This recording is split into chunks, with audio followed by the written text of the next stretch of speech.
Subscribe now.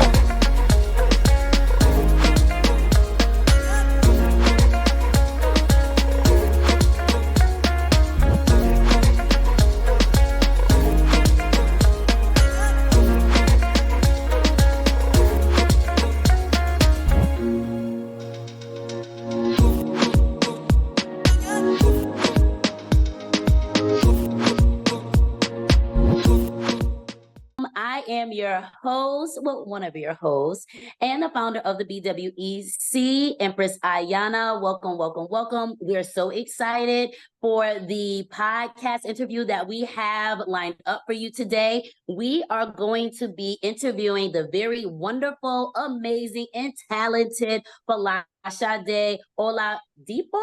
Did I say it right? Did I pronounce it correctly? Yeah, that's correct. Okay, great. Yes. So I just want to make sure I pronounce it correctly. She is amazing. She is the CEO of Mind Body Balance. Thank you so much. We're so happy to have you here, Folashade. So our team is just going to introduce themselves before we get into it, and I introduce you. We're going to let the team introduce themselves. So Dorcia, go ahead and introduce yourself, sis. Okay, thank you, Empress. My name is Dorcia Hart, and I am the BWEC Technical Assistant Co-Leader. If you need help with your alignable profile, contact me. Your profile is the first thing people check out. Make it a good impression. See my link. Yes, thank you so much, Dorcia. All right, Miss Tanya, please introduce yourself. Hello, everyone in BWEC fam. I am Tanya Cross. I am the Quality Assurance Manager over our alignable group and our social profiles. And I just make sure the conversation keeps going and everybody has everything they need and know where to find it. Yes, thank you so much, Tanya. So like I was saying, this is our very first BWEC newsletter feature entrepreneur interview, and we're doing it with the lovely Folashade of Mind Body Balance. So in a world where success often comes at the expense of well-being, Folashade Oladipo stands as a beacon of hope and inspiration. With a career trajectory spanning over 3 decades in the demanding realm of the oil and gas industry in Nigeria, Netherlands, Dubai, and Iraq, Folashade has not only navigated the complexities of corporate leadership, but has also emerged as a champion of holistic wellness and personal transformation. Retiring from the corporate world, Folashade redirected her expertise toward holistic wellness and personal development. Armed with certifications in rapid transformational therapy, stress management, mental health care, 10X fitness, precision nutrition, and high flow coaching, she founded Mind Body Balance. Mind Body Balance is a personalized online practice set to empower high-level executives with personalized protocols to discover and overcome the root cause of their stress response, as well as the triggers that send them into the stress cycle, so they can finally get off the roller coaster and shift them permanently in 8 weeks or less. Folashade's impact extends beyond personalized therapy and coaching sessions. She is a sought-after speaker and advocate for holistic wellness. From industry conferences to community events, she shares her insights on mindsets, stress management, personal growth, and achieving balance. Her message resonates with audiences seeking practical strategies for success and fulfillment. Mind Body Balance equips high-performing executives to rapidly transform their stress and fears into power. Their stress chill pill for those times when anxiety or mental wear and tear shows up. As you could see, Folashade is a very dynamic entrepreneur. We are so happy to have her here today with us. And we are just honored. We are so honored, Folashade, to have you. So we're going to get right into our questions and our conversation. So, Dorcia, take it away. Okay, thank you. Folashade, leaving a successful corporate career to venture into holistic wellness is a bold move. What challenges did you face during this transition, and how did you overcome them? Thanks so much, Josiah, for that question. And thanks to the BWEC family for having me. It's such a delight to be in this family. Thank you for your grace. Now, to answer the question, transitioning from the corporate world to the business world, I mean, doing my own thing and where I am today. What are the challenges? I think I'd like to start with what the inspiration is first, because once the inspiration is big, the challenge sort of looks small. They don't stand out as challenges anymore. They're just things on the way to cross. Like as read in my profile, I was in the corporate for over 3 decades. In fact, right out of the university, I joined the corporate, worked for the same company, oil and gas, high stake, high profile, competitive industry, till I retired. And high paying job, if I should add that as well. But then why did I leave and what are the challenges? So I left because I felt I had a greater calling. I had a greater thing to deliver. I had a greater purpose. I felt my life was sort of designed in such a pattern that it had to impact life, one life at a time. I was impacting life in the role I was doing in the company, but it wasn't to the level I wanted. I'm designed to do something more transformative. And once I caught on to that purpose, it didn't take me much to do the switch. But something knocked on my door sharply to catch my attention, and that was COVID. COVID happened in 2020. And when that happened, I found myself coordinating all the COVID-19 management activity for my company Shell in Nigeria. And while I did that, I got exposed to many persons who were undergoing emotional challenges, mental challenges, psychological challenges, feelings and emotions they couldn't explain because of the process of getting them to go into the field. We have oil fields. We didn't stop operating. We had to get people out of the field. We have to quarantine them for 14 days. And the quarantine was such that they're in just one single room all by themselves. They can't go out. They can't speak to nobody face to face. And that was a challenge for many persons. And we started to experience meltdowns, panic attacks. That was the first time in my whole life that I was exposed to such. I didn't know such existed. That was how bankrupt I was in the corporate world. And so I saw this and I was like, wow, how do I help people here? I started to talk to people. I just found myself doing things and reports started to get back. People were getting better. They weren't panicking that much. They were looking forward to going to the field. Production, they were getting more productive. And I was wondering, what am I doing? I was asking myself then, Folashade, what are you doing to get this thing done? I have a science background, so I always believe when something is working, there's a pattern, there must be a process or a protocol to it. So I started to check the pattern, what is the protocol, what is happening? And I realized that I had a certain way of talking to people based on my own life experience, and it was yielding result. So I started to get more deliberate. The more deliberate I got, the better people got, the more they wanted to speak with me. So I started up a session, like a weekly session, well-being sessions, just to talk to people, and things got a lot better. That was the knock-on coil. It was so hard that my attention just shifted from my corporate role to impacting life, one person at a time. And that was it. And once I said to that, I started to search, okay, how can I get better at this thing? And as what you would call challenges didn't come to me as challenges. They were just like humps to overcome and move on. The next one will come. And the first one that came to me was, yeah, so you've been in the corporate, you never really studied to do what you're doing. So how are you going to be believable? How are you going to be credible? How are people going to believe you, even though they're seeing results? And so the first hurdle was get to know what is behind the stuff. Learn, educate yourself. And that was what I did. So I went to get educated, understood the method, perfected the method, added my own intuition, which was what I had in me all along that brought the result. I only just had the platform of the education and the certification to lay that on. And then I overcame the hump. Now, the second thing is, I'm going to get out of corporate.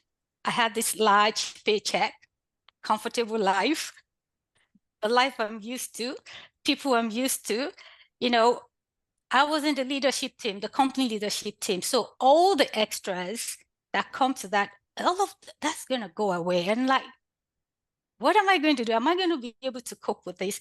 But there was something stronger.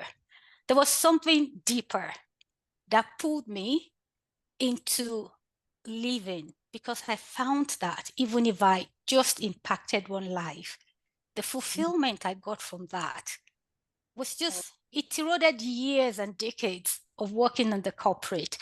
And so that also helped me to go over that challenge, that if I'm getting so much joy and fulfillment, then I think I'm in that stage of my life where that will be enough, even though I still need to sustain myself, but that was a lot for me already. So that's another challenge that I had to, sort of cross over. Now, I wasn't in the corporate world alone.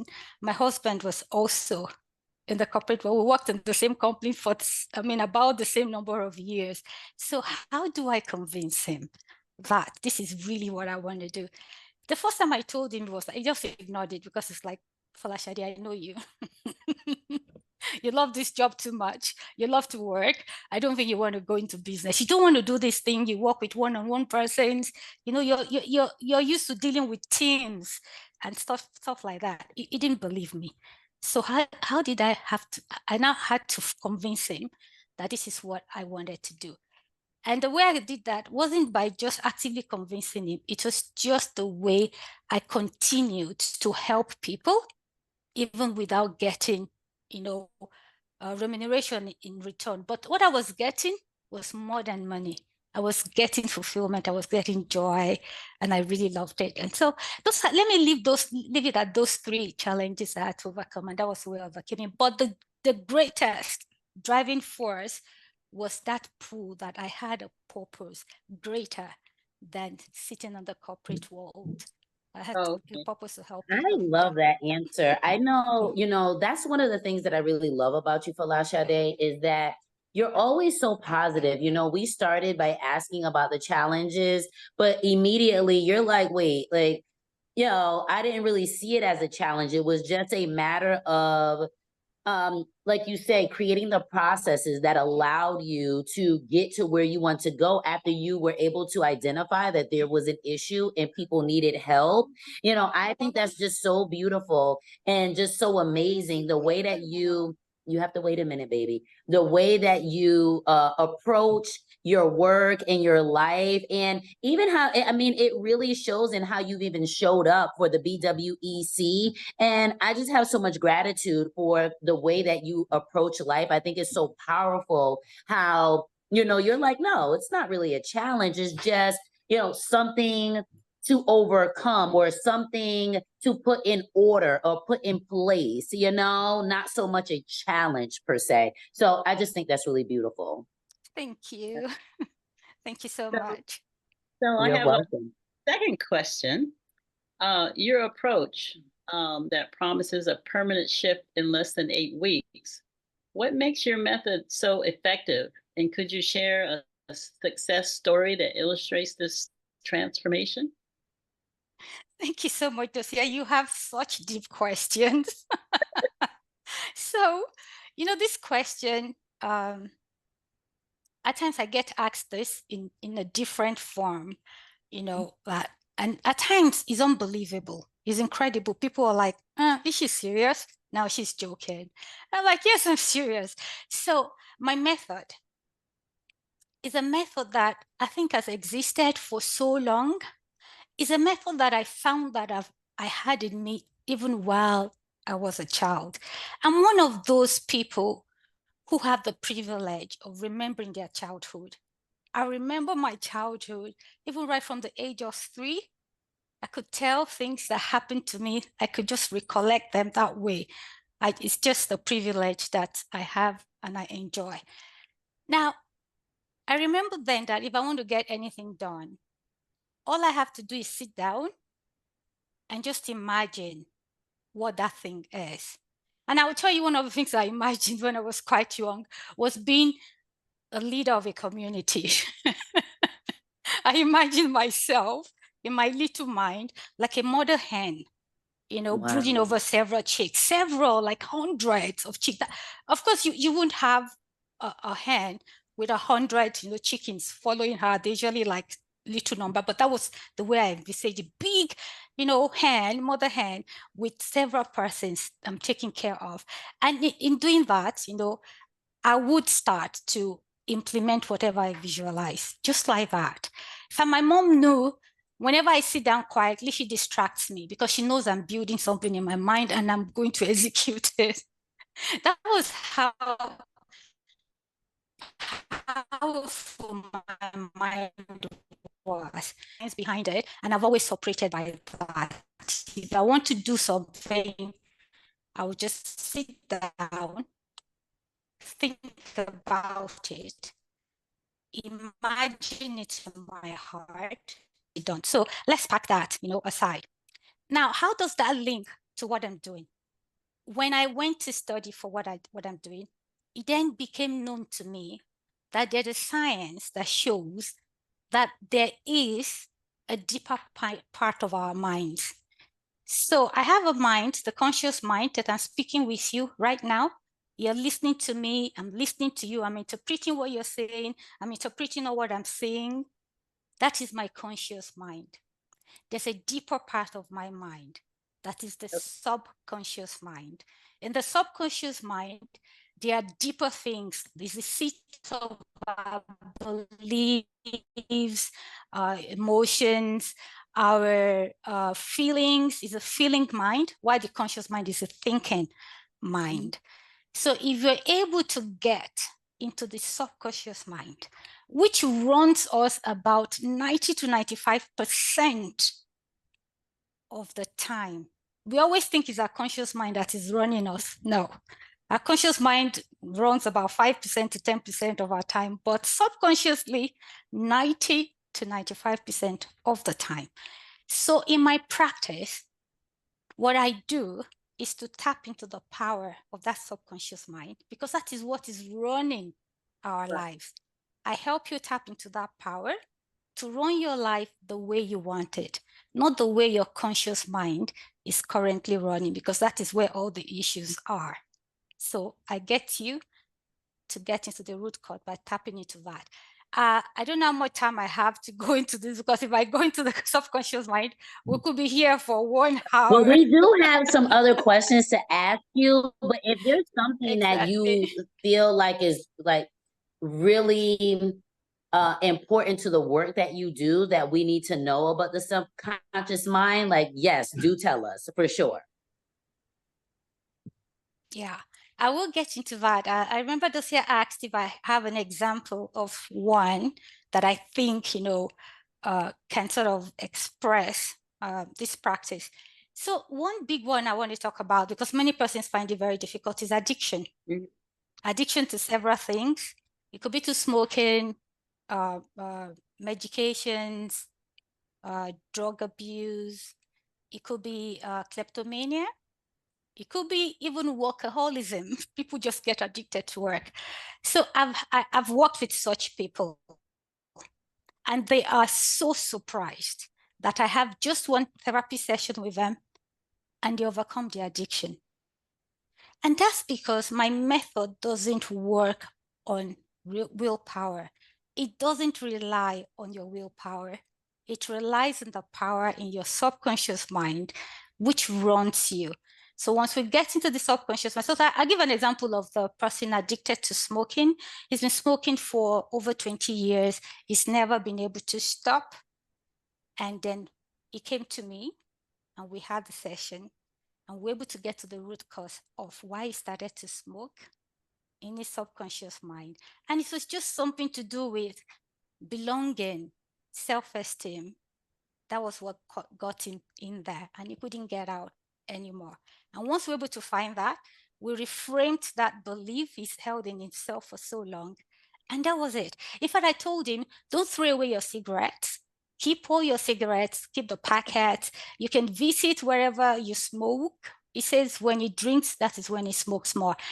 I said, do you want to stop drinking? He says, no. I said, good. Continue drinking. You will find out you don't need to smoke. And that was it. After months, he called me and he said, he looked in the trunk of his car and he saw the packs, the cigarette packs that is left there untouched. And he just realized, oh, I've not even thought of taking this thing for so long. And he called me, was like, are you sure this thing is not going to reverse one day? I said, no, the belief is gone. You're clean. And that's it. He's never smoked another stick of cigarette since then. And it happens the same thing with pornography, kleptomania. I've worked with such people and they're clean. It's such a great transformation that happens when you're able to tap into the power of your subconscious mind. Wow. That is so powerful. Oh my gosh, that was so powerful, so amazing. Like, because, you know, it's so true. You know, I wish I had someone like you, right, to help me to kind of like, from years ago when I started my therapy, like I would have been so much further, so much sooner, right? Like if people really approached it the way that you approach it, I think is a very powerful way of doing it. Because even as you know, I deal with my own healing and my own mind, it's always me trying to dismantle the ideas of like how I even got to that place. I'm like trying to dig in there and trying to figure out like, how did I even get here? You know, type of a thing. Like you say, a lot of it comes from the subconscious. It comes from, you know, like our past, our childhood, things that, you know, we haven't really dealt with. And so I can attest to the power of dealing with the subconscious mind. But I think you make it sound so simple. You make it sound so simple, so easy. And because you've created such an amazing and powerful process, clearly it's working, right? Like it has the power to really just transform people's lives. And I just think that's so, I love what you do, Folashade. I just think it's so beautiful. Seriously, we need that. We need someone that's going to help guide us, right? And, you know, to the point of, you know, you doing it 8 weeks or less, like mind-blowing stuff. People go to therapy for years and still don't get what they need. As a matter of fact, when I was going to therapy, I felt like I was really giving my own self therapy. I just felt like they were just like the conduit that asked like maybe questions that guided me within, you know, but they weren't really doing much work, you know. It was really me really just dealing with the subconscious. So what you're doing in the time frame that you are allowing people to be able to heal and recognize the things that they need to deal with, I know that they're loving it. I know that they are mind blown by what you're offering them because of the power of it. Thank you. Thank you so much. You're welcome. Did you have anything else, Tanya or Dorcia, that you wanted to add? No, I just wanted to just thank you. It was really powerful. I really loved it. Thank you so much. That really was. All right. Okay. Okay. Okay, Folashade, it's my turn. Actually, it's my turn. It's my turn. I'm sorry. You're next. Okay. Let me hurry up and get to my turn because Tanya is ready. Okay. So with your experience in both the corporate world and wellness, what advice would you give to Black women entrepreneurs who are struggling to balance their professional responsibilities with their personal well-being? Fantastic question. You know, and I really love people to pay attention to this. And that's because, you know, it's heartbreaking for me and it's overlooked even by the executives themselves. So almost every woman in BWEC is an executive either a business executive or in the corporate world, and like a high performer or a high achiever, but they overlook what I'm about to talk about. And why it's sad for me is because, it has a grave outcome most of the time, often has a grave outcome. And what am I talking about? So I work with executive leaders and high achievers who are sort of, held back by hidden patterns. And I say hidden patterns because these people are successful people. Just like all of you in the leadership team, you're successful people. But this set of people, they just have these patterns holding them back. These patterns are undermining their success, draining their energy. They know that there's something there that's sort of pulling them back in a way, but because they're high performers and high achievers, they just keep, grinding, and they're so passionate, devoted to what they're doing that they just keep grinding until something breaks. Two things can break. Either they break or what they're working at breaks. And so it's really sad when they break. And I put something out there, I think about 2 weeks ago. 19 CEOs actually passed away while in office. They were seated in office, they were at their work desk, and they passed away. 19. We don't know how many were not recorded. These are just those that were recorded in the country, in the nation. Secondly, statistics shows that 25 to 50% of CEOs actually resigned their position within 3 years of assuming that position because of burnout from the job they're doing. And when I look at this set of people, because I actually work with them too, I mean, over 30 years of my life in the corporate world, I stay high profile, like I said before, I actually saw people go through stress, neglecting their well-being, neglecting their health, missing out on family, missing out on relationships. Eventually, they lose their joy, they lose their balance, and they don't even know why they exist anymore. They just know that they're keeping soul and body together. And that is what is so heartbreaking for me, because I know there's a way out of this grill.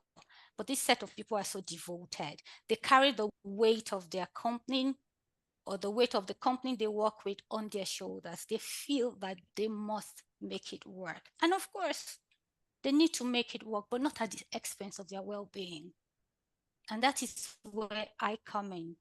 And that is where I look at it. I'm like, yeah, you can have a holistic well-being while still delivering your executive leadership or whatever you need to deliver on. The two can be done together. They actually go hand in hand. There's just the way about it.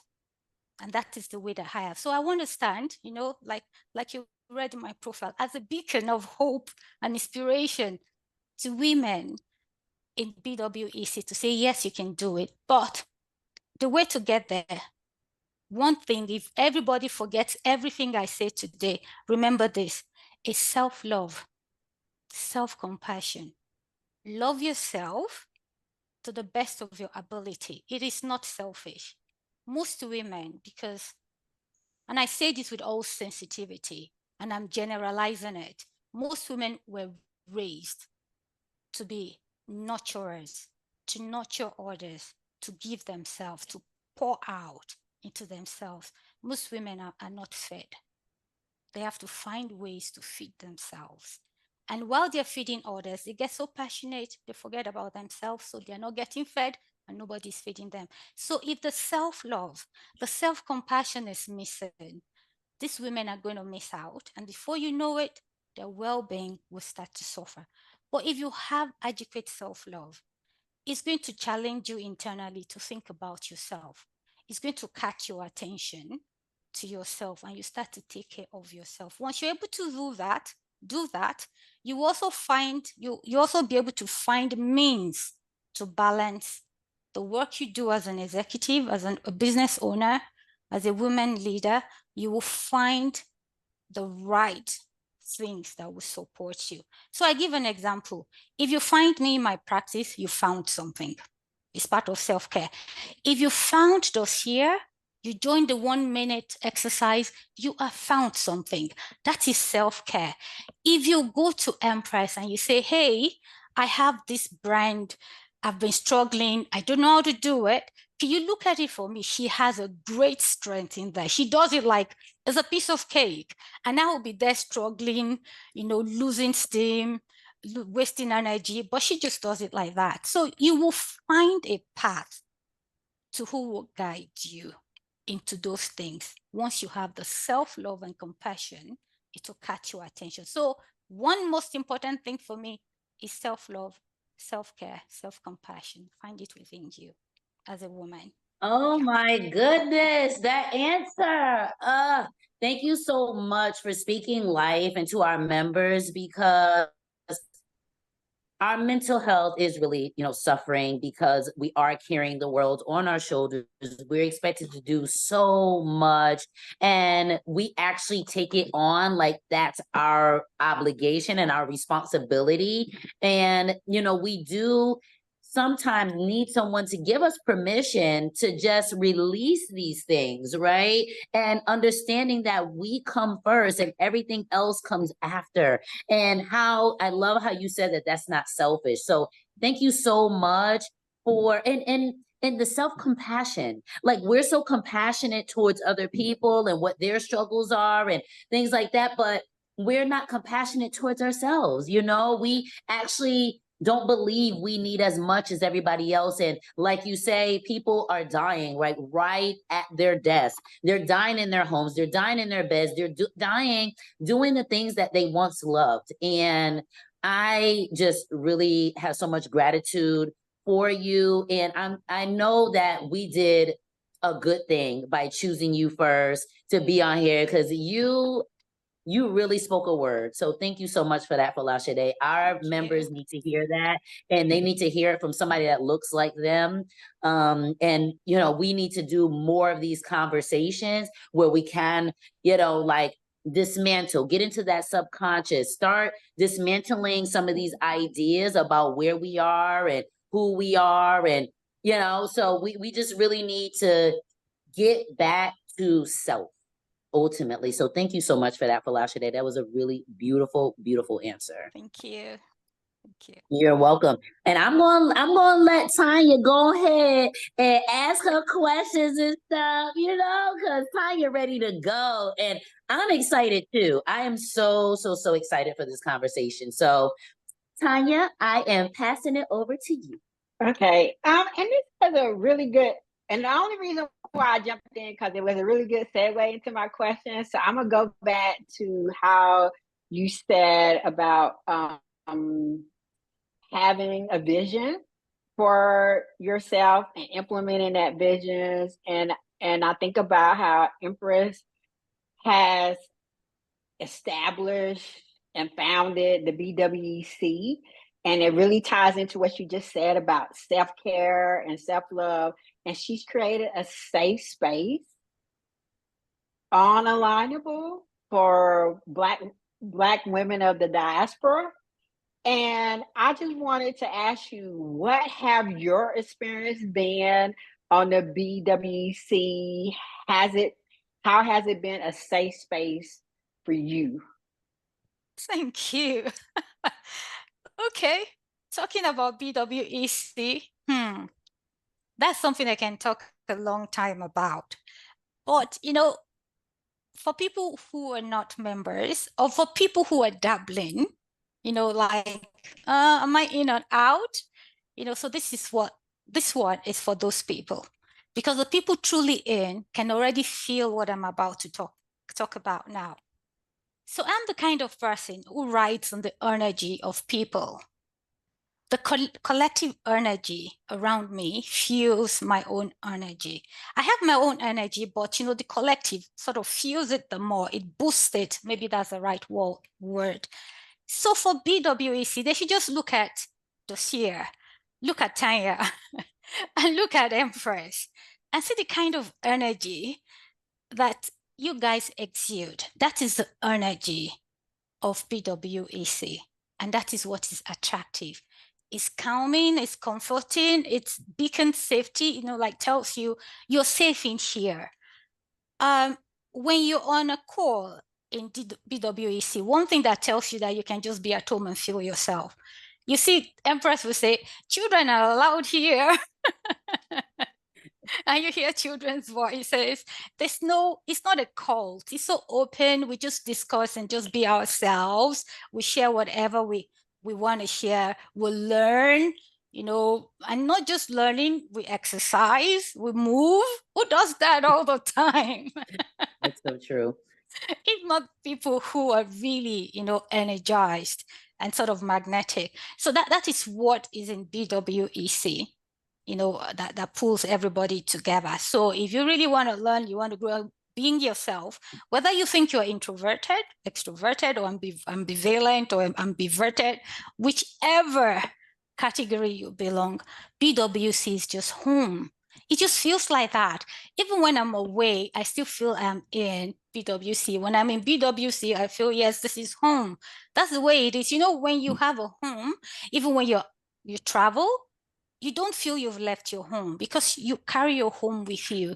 And when you're back home, you just know you're home. So that's the way BWEC is to me. And that's what I've found easily. When I'm unalignable, whatever is BWEC just attracts me like that. And I know I shared a bit of my story, the kind of person I am, that I just visualize things. I know what I want. And once I know what I want, I visualize it. My path will lead to it. My path led to BWC. So I know it's for real. It's for real. Going nowhere. On the bus stop. Okay, thank you. That was a great response. And I'm glad you feel that way because I believe it's home as well. So I'm going to pass it on to Empress. Okay. All right. So, oh my goodness, that answer. Oh my God. Like this, we worked really hard. So I just am so grateful. I have so much gratitude that, the energy is actually being felt, right, by our members because we work through making sure being intentional about our energy, what we're doing, how we're engaging. So it feels so good to hear, how powerful our work is to our members. And the way that you express yourself is just really beautiful. So thank you so much for that, Folashade. So, okay. And thank you for that great question, Tanya, because see, Tanya, when we were trying to figure out that, let me just say, when we were trying to figure out these questions, Tanya was like, wait a minute. Like Tanya came up with her own questions. Like she's like, wait, we should really focus on the BWEC stuff. And I like you say, Folashade, when you talk about, it's real because you already kind of like, envision, you visualize things or whatever. Like my team is so amazing. And it really shows me that I'm in the right place. I'm doing the right thing. I'm aligning and I'm in the right energy. So I really appreciate that because I love these ladies so much. They're so amazing. They just bring their full selves. I never feel like I only have a part of them. I always feel like they're bringing their full selves and they really care about me. They care about the BWEC and they care about themselves and their own businesses. And that's the way that they show up every single day. And I'm here for it. Like, I tell them all the time, like, I love y'all so much. I'm really kind of like that, with them. And I just have so much appreciation. So thank you so much for that really in-depth answer to Tanya's question, Folashade. All right. So my next question is, and we're going to be wrapping this up, but my next question is, what are your future aspirations for Mind-Body Balance? And are there any upcoming projects or initiatives that you're particularly excited about? Thank you. I'll take the second question first because I'm really excited about it. I feel that I have books within me that I've not written. I have books and I start to write one, then I pack it, I start another one, then I get another excitement and I start another one. I'm like, okay, now you have to calm down and get one out first. So the project I'm looking at is to write that one book that is going to catch the attention of this group of persons that I really want to catch the attention. And those are the high achievers, because eventually they will work, some of them will work their ways to become executive leaders. And I don't want them to become the statistics of the 19 that passed away last year, or 25 to 50% that burnt out. So I want to use that book to catch the attention of the high achievers so that they can get what it takes before they get to the executive leadership position, so that they can show their team members how to actually lead from a place of love, a place of life, a sustainable place without getting burnt out. That's what I want that book to do. So I'm going to pour my oil in that book. But because I'm so excited about it, I know if I start to write, just the same way I talk, I will just go on and on. So I need somebody like a professional guidance to help me really get out the meat of how to get to the heart and mind of these people. And that's why I said, it saddens me. It's heartbreaking because the people who overlook this the most are the same persons I'm trying to get to say, hey, catch yourself, something is not working right. So that's where I am, with that project. That is that. The one, aside from the book, my next thing that I'm looking at is for executive leaders, and I actually started to put it together to do like a course, like an online course for them to take at their own pace, because working with them, I've realized one thing they lack is time. They think they lack it. The time is there, right? But they think they lack time. So because they get so busy, they miss out the opportunity to get things done. So, but if the course is there at their own time, pace, they can look at it and work on one thing at a time, then it will also serve them in a way before they realize, okay, let me really go into therapy. They can see some self-help steps and get that one done. That will tie them over for a bit. I don't want them to snap. So that will tie them over. They'll find the solution before they snap. So those are the two things that I'm working on. Thank you for asking. Love it. Love it. Love it. So, okay. I'm going to ask one more question, then I'm going to let Tanya take it away. Okay. So so when I think about corporate environments and things like that, I think about a lack of care for like human life, and it's just about a goal, and it's just about meeting a particular targeted whatever the amount is that they want to make, right? That's what I see. I don't necessarily think about it as being about people or nurturing people and their wellness and well-being. So I wanted to know from you, how do you see the landscape of corporate wellness evolving in the next few years? Yeah, so that's another, deep question. And I will find a way to answer it in the light of what is currently going on. So we see that now the subject of well-being is getting out more. In the past, people see it as a weakness. When you talk about well-being, they don't even understand it. What do you mean by well-being? I'm not sick, and you're wondering what this is. But we find that nowadays, this subject is being talked about in various sectors, especially in the corporate. People are now beginning to understand, oh, okay, so there's well-being. Now, the corporate has not fully embraced it. It's still at that, awareness level to say, oh, let's see what this is even all about. Right now, they're picking bits and pieces of it and try to piece the puzzle together, but they're not making a whole out of it. But I know it will take time, but we will get there. We just need to keep doing it. I give an example. When I got out of the corporate, right?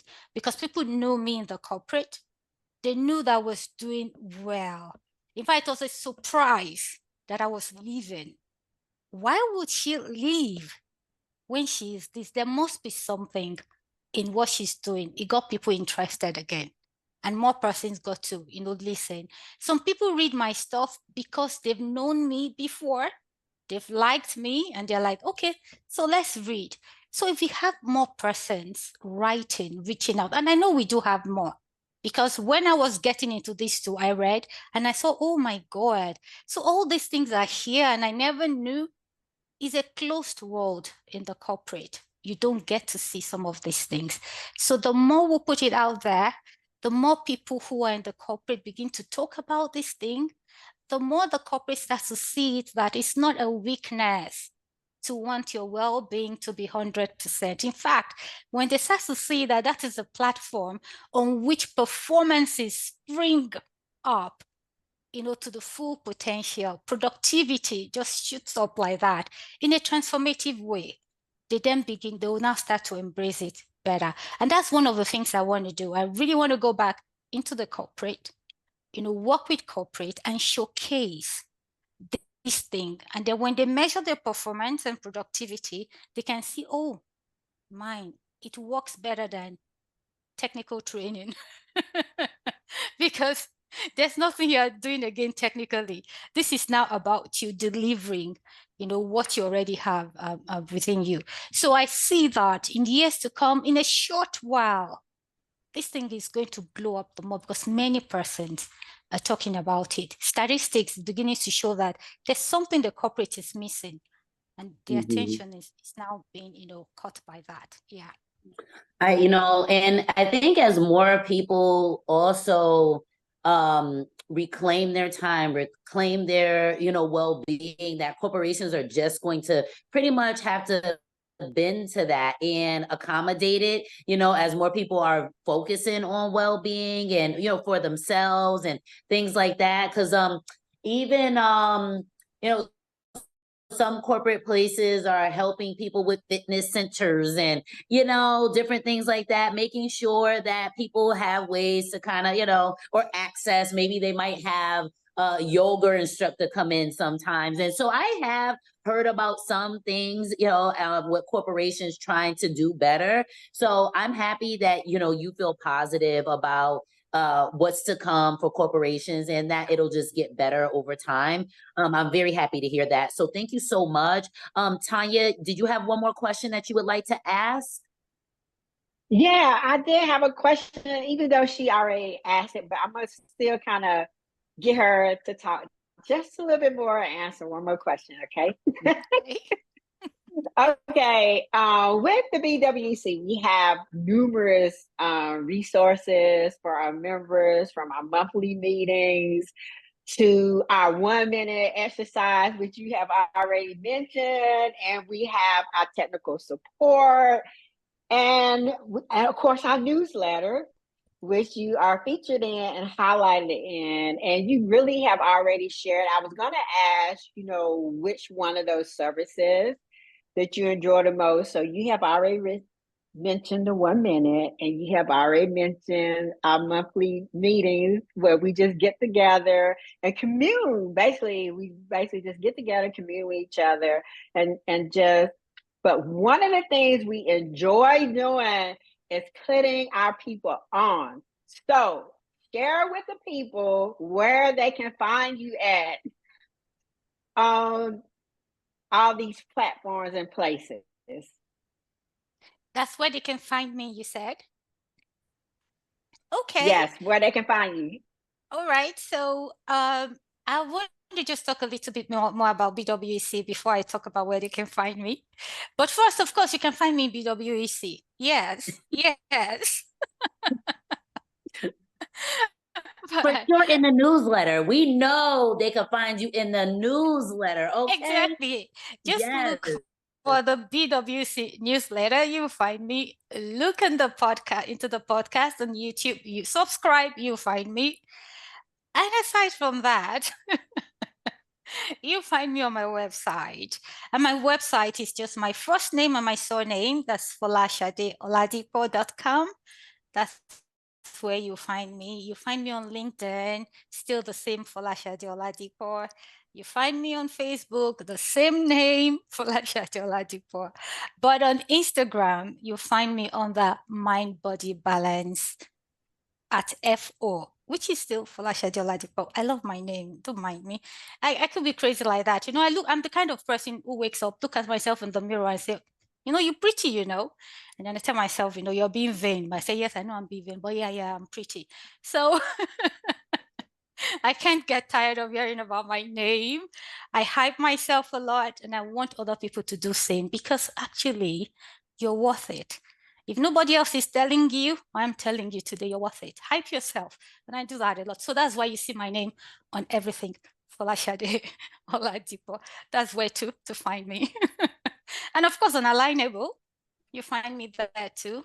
Mind Body Balance. And if you search for my name, you will find it there too, Folashade Oladipo. Thank you. Those are the places. Thank you. And you know what? I love that you love yourself, and because I be doing the same thing when I walk by the mirror. I be like, girl, you fine as hell. Like, dang, okay, I see you. But when I was putting together the newsletter, and I was, choosing the pictures that I was gonna put in of you, I was like, oh my God, this woman is so gorgeous. Like, amazing, so beautiful. Like, those pictures are so gorgeous. You're so beautiful. My goodness. So I'm just like, wow.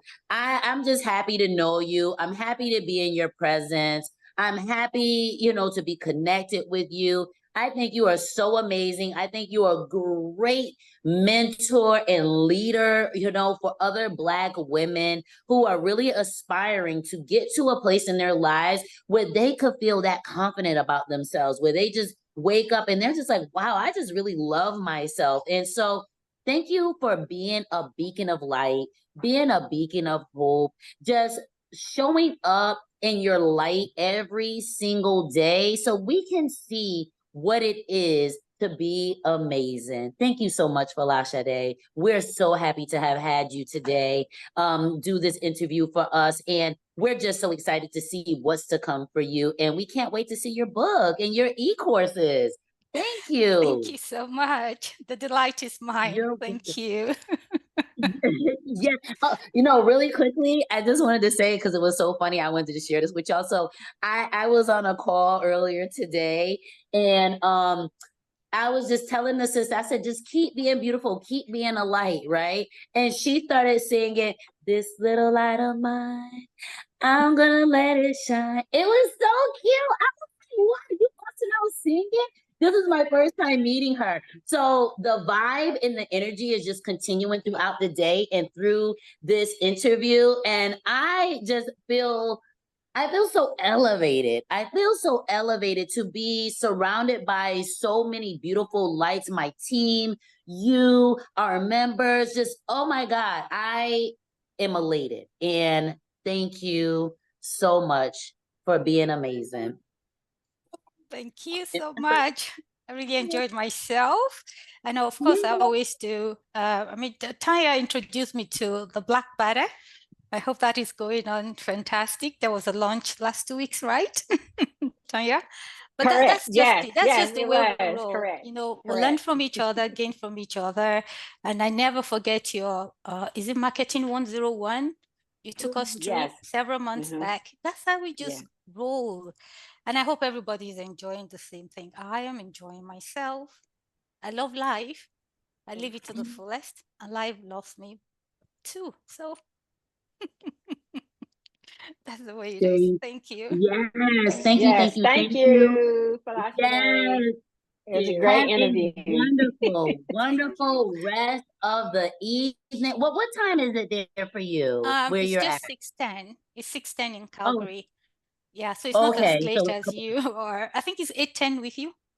Yes, it's 8:11 right now here. So yeah, so we got a couple hours between us. So have a wonderful rest of the evening, team. I will see y'all soon.